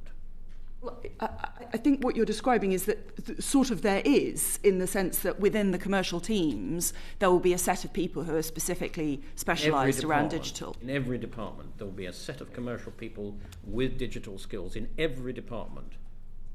Andrew? I don't know, to be fair. Certainly in all the large departments and the departments with large digital programs, and many of them actually report not only functionally into me, they will report into the CIO or the CDIO. So they'll be very close. Those commercial digital teams I described before, they very much are sitting in the digital part of the department. Your answers worried me, and I heard this earlier about the big departments that use a lot of digital and AI skills. It's the smaller ones I worry about. It's the DEFRAs of this world who have a lot of legacy equipment, who aren't very good at procuring and designing their digital programs, and we've seen some, quite significant mistakes because of that. So what is your department doing to cover every single department of government to make sure that they are up to speed? I might ask you, David, to come on this afterwards, please. I guess it builds on our previous conversation about skills, doesn't it? So I think a real priority is going to be lifting that whole level and making sure it's consistent across the government, across all departments. And I think that's the plan that I need to come back to you on. I accept that, but it isn't just about skills, is it? Take DEFRA case with all those legacy systems. It's about updating the whole of their systems. I mean, do you want to come in on this, David? Yeah, so I think you're right to point out that actually often the challenges and the ability to meet those challenges are not evenly distributed. So the people with the biggest challenge are often the teams who don't have the scale to address that. And when we did the analysis on skills distribution, we found that actually some of the bigger departments are better off with skill, better served with skills than some of the smaller departments. I don't think there's any easy way to address that. I mean, I talked about all the training, apprenticeships and things, and trying to make sure we get the right people to the right place. Also trying to make sure there are fewer pay differentials between departments for DDAT people, so that they don't feel inclined to go to different places and move around within departments. The other thing we try to do in the centre, which is necessary but not sufficient, is convene communities of those departments so that we don't have all the expertise and the experience and the solutions locked up into one department. Even if they don't have the people, we can take patterns and learning and solutions from one department and promote them to other departments. But I don't think that's enough on its own. It's also worth saying that the programme that we talked about last time and is described in the blueprint about trying to address legacy technology, it's actually a really important enabler of everything that we're talking about here, because if you are managing, on the one hand, I'm asking you to move to the absolute cutting edge and operate next generation systems because they're going to be upon us much faster, so you've got to always be chasing the frontier to some extent. And on the other hand, what you're actually dealing with is some of the most challenging legacy systems that exist across the country, let alone across the public sector estate. You need to have there isn't just digital skills, right? There's a lot under that, and you're asking people to be able to manage a whole series of really quite different challenges, and we need to eat up some of the legacy issues simply to create the capability and the capacity to be able to focus on some of the kind of reforms that we're talking about, because the reality of what's happening at the moment is a lot of time, energy and skill. And by the way, these are very scarce skills as well. AI skills may be rare, but are at least being sort of created at a dramatic rate in the external world. Some of our biggest skills challenges are actually people who are able to understand and deal with systems that are out of support. The question was sort of generic and specific, if it's possible to have a question that's both. To Andrew, the big departments, as you're saying, David, they are regularly using all this digital stuff. They're getting into AI. They have the skills. It's the question really I was asking to Andrew was right across government, and it's particularly the smaller ones that I'm more worried about, because they don't have the skills. They do have a lot of legacy equipment. So what, Sarah and or David, are you doing to shine a light into these small departments to make sure that they come up towards the standards in digital of the bigger departments? One of the things that we're doing in the new GDS is trying to put on a more structured basis what we already do. So we have a lot of work where we bring together digital leaders from across government. That's not just sort of the big departments. And I think it's just, by the way, worth noting that this isn't about size of department. This is about size of digital estate. So you could be a large department with a small digital estate or quite a small, just for clarity. So we do a lot of that already, but what we're trying to do now that we've sort of brought together all the various digital functions, I think that really helps and allows us to set up a more a sort of structured account management. I mean, that sounds a bit strange in this context, but an account management approach, so that, you know, if you are sitting in the energy department, let's take that as a good example, you aren't trying to deal with multiple different voices from the centre. You sort of know where to go to, who to go to. You have somebody who you feel kind of understands your set of issues and can help you navigate not just the GDS offer, but actually also who can sort of know how that interfaces and has a full picture of the service. It's that sort of, as I say, you know, perhaps this is my kind of consulting days talking, but actually having that like relatively disciplined, structured account management approach so that you don't miss bits of the picture. The other thing that I would point to is we talk in the blueprint about what we call earned autonomy. And essentially this is about trying to modernise the way that we do controls so that you're not sort of like putting everybody through a chopper. You're using outcome-based metrics to look at across the system where actually is it really true that Department X is doing a great job? Can we see it? If so, then let's spend less of our time worrying about what they're doing. Versus there are some places in government at any time that are really challenged, and that may be, you know, partly capability issues, but it may just be context, and that's where our scarce expertise should be focused. So that's why I think it's so important to have metrics, transparency, an outcome-based view of what's happening right across the system on a kind of department-by-department basis. And we're working at the moment, I forget now what we've called it, but in essence, on a scorecard for digital governance across government, so as to enable that kind of focus to the point about you don't want the centre to shadow every single team right across government. That would be, you know, ludicrous and very expensive. And then just to add one thing on inside, you know, where are we shining a light on legacy in particular? So we're going through the spending review process at the moment. Kat mentioned that, you know, for the first time we're doing proper, you know, zero-based budget review. We've included in that a set of spend categories for digital spend as well, including insight on how much is going on legacy systems and risk remediation. So firstly, that will tell us how big the problem is. Secondly, it will also allow us to evaluate, as we start to receive the investment bids shortly, whether the proposals to address those legacy systems are matching the size of the problem. Where there's a gap, knowing the problem doesn't solve the gap on its own, but at least gives us a place to start.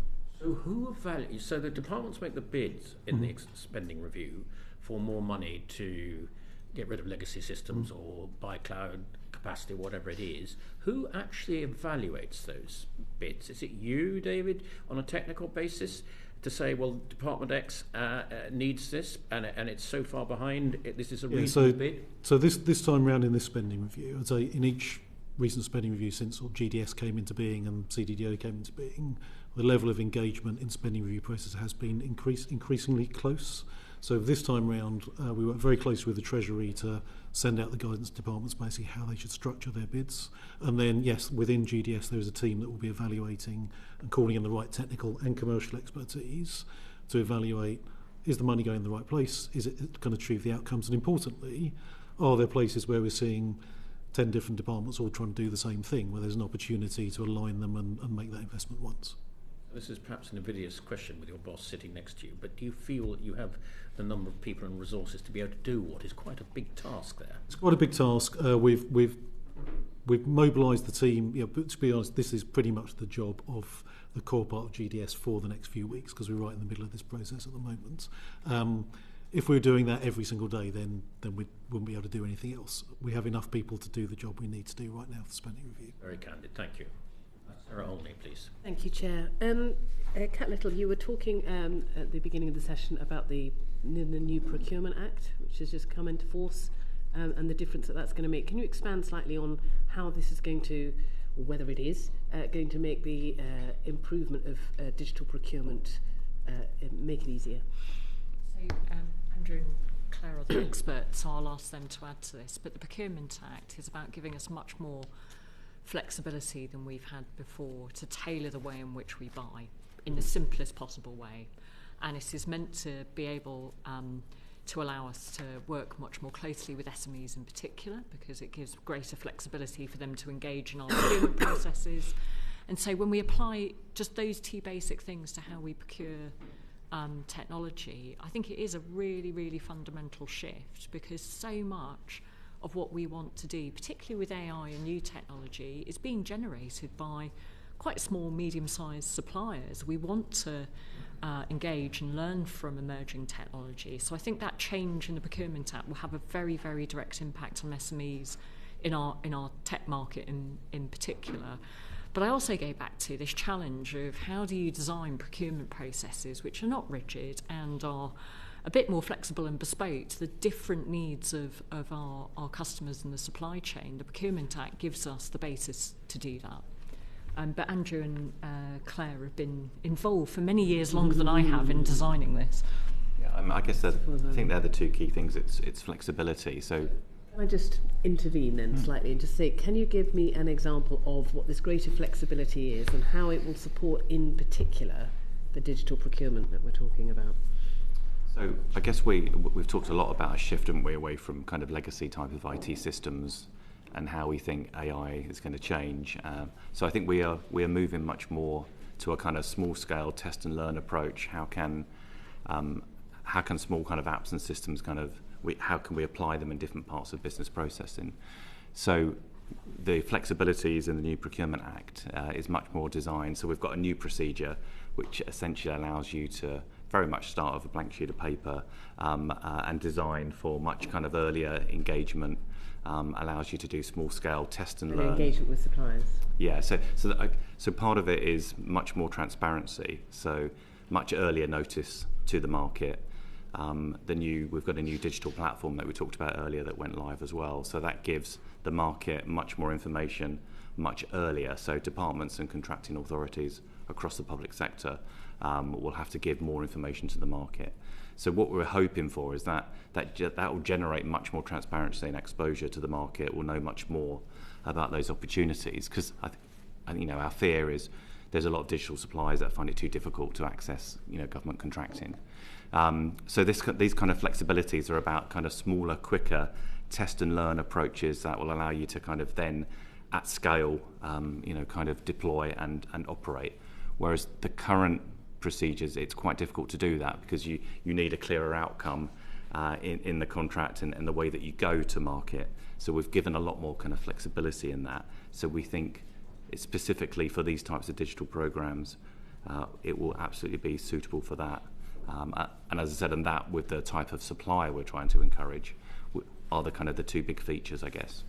And specifically SME suppliers, because obviously we've talked earlier in the session about how and obviously this is not just a purely government issue, but there are some big players, and then that really does sort of squeeze competition. So do you think there are opportunities then to really to be engaging with the SME sector? And how do you hope to leverage that?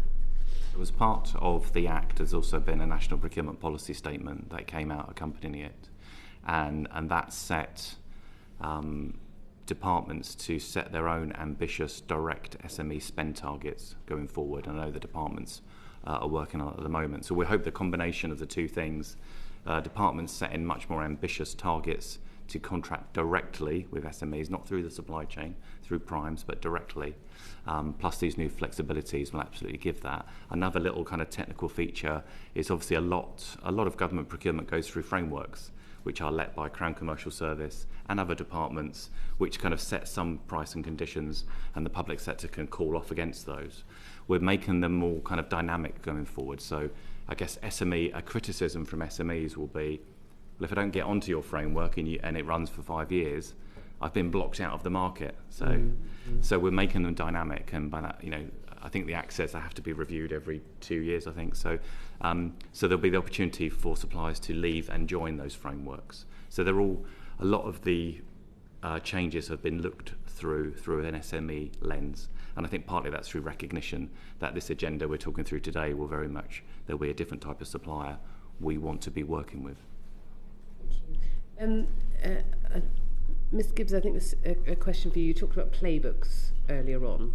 And I'm just wondering, firstly, what needs to change about the current digital contracting playbook in order to make it more fit for purpose?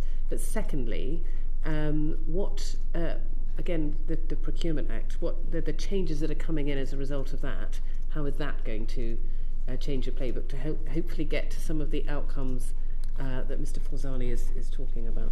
So the playbook talks about how we manage, procure and assess our contracts and our suppliers. What it won't do is say, how you apply the Act. It will then say to you, go and look at the Act. So, but we do need to reflect in the playbooks, as Andrew set out, being able to be more agile in those innovations and how do we scale up. So we need to reflect that into the playbook.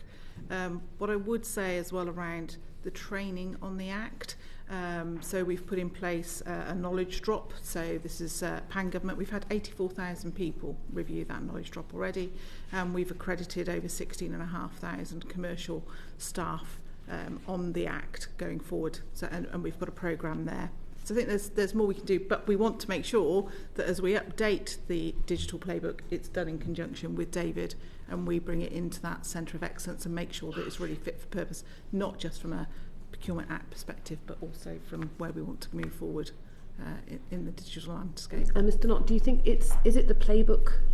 Is that a primary tool for driving through some of the change that we want to see here? Yeah, I'd say we've mentioned two things, the playbook and the digital sourcing strategy. I think the digital sourcing strategy, and again, they'll both be joint productions, the digital sourcing strategy is really very much the what. What do we want from the market? What kinds of things should we be buying? The playbook is very much the how. How do we buy well and manage well? To build on what Clare was saying, I think we agree that there's a few things we'd like to emphasise more in there. So we've talked here about making sure there's really clear guidance on joint commercial and digital leadership for all that procurement. Secondly, to make sure that we're describing how things should work across the lifetime of the relationship, not just up to the point of contracting. And then we've also been talking about having a bit of guidance in there about what do you do when things go wrong? Because quite often, no matter how well contracting is done, there's always problems, and how do we deal with that in a constructive way? And what sort of external expertise will you be seeking to inform the updating of the playbook? Yeah, so I think as Claire said the last version there was industry consultation. We want to hear from the people we're working with as well. It's got to be something that works with both sides of the market. Obviously, we'll also consult widely with departments and seek general commercial expertise from industry to industry as in industry buyers as well as industry vendors. All parts of the industry, presumably, yes. the big tech. Yeah, SMEs as well as big providers, exactly. Yeah. Thank you, Chair. Thank you very much, Sarah Olney. I think probably a question for you, please, David.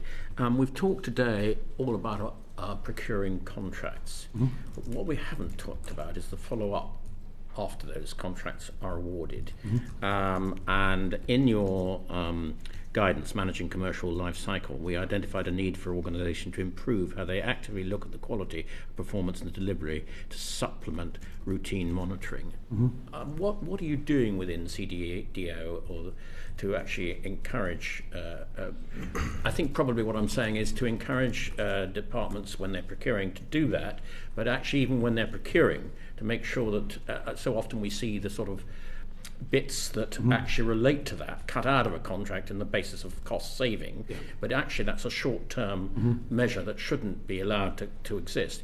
What are you doing to encourage this after monitoring? So I'd say three tools, and they're all kind of, again, guidance and policy tools, so they have to be accompanied by the embedding in education and controls. So one, as I mentioned, the sourcing strategy will have different approaches to different parts of the market, because getting that kind of post-contracting performance is different for a big consultancy firm delivering a program as it is to a cloud platform that's going to be providing commodity services over years. So that will include guidance about that. As I said, the playbook will include, we want to expand to address the full lifetime. So how do you manage that, including when things go wrong? And then the other thing is that we do have a wide range of more technical guidance, such as, if I pick a couple of examples, such for example our Secure by Design standard, which says this is how you should be building secure systems from the outset, that we will be mandating for providers and evaluating providers on their ability to stick to those standards. So we're not just saying build as a thing, we're saying build as a thing that conforms to all the standards, approaches, controls that we would have if we built it ourselves. Okay, that's very helpful. Probably a final question from me, unless other colleagues have got other questions.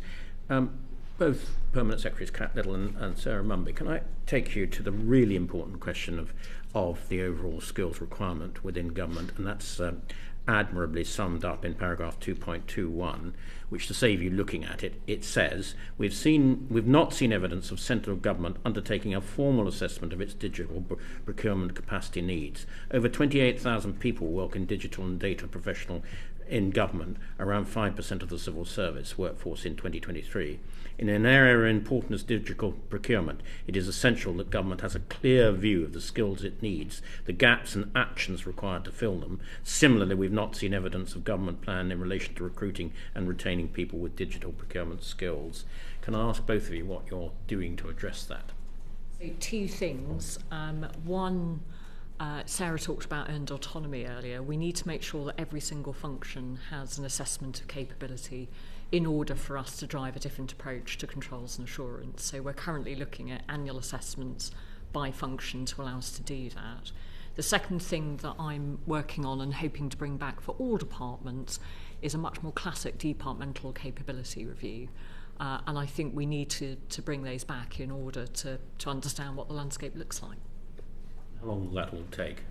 So we're currently working through it. We used to have them. This is before I joined the civil service, and they seem to me like a very sensible thing, which is for every department to set out what skills have we got, what do we not have, and what are our gaps for the future, and what are we doing about it.